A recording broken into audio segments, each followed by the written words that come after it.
You might know that the oceans cover about 70% of the Earth's surface, and around 97% of all water on Earth is salty. That's a lot of salty water.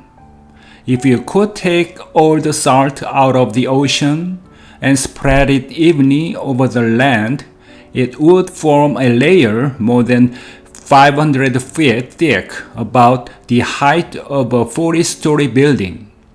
But where does all this salt come from? The main source is rocks on land. When it rains, the water contains a bit of dissolved carbon dioxide from the air, which makes the rain slightly acidic.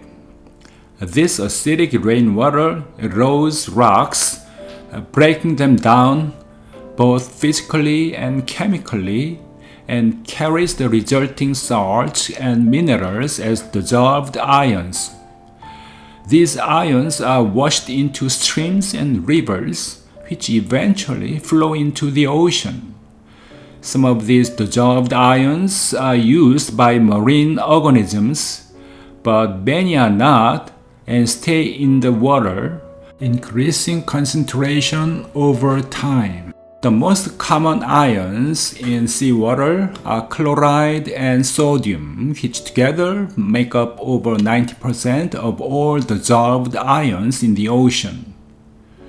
This high concentration of dissolved salt gives seawater its salinity, which is about 35 parts per thousand, meaning 3.5% of the weight of seawater comes from this dissolved salt.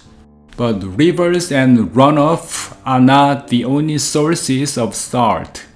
Hydrothermal vents on the ocean floor also add minerals to seawater.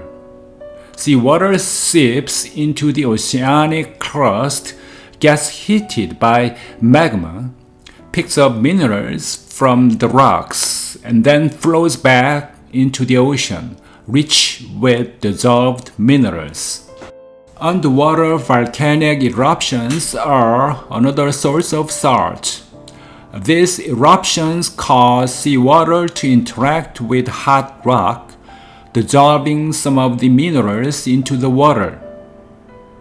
In summary, the saltiness of seawater comes from a combination of eroded land rocks, hydrothermal vents, and underwater volcanic activity, all of which contribute to the unique and vital characteristics of our oceans.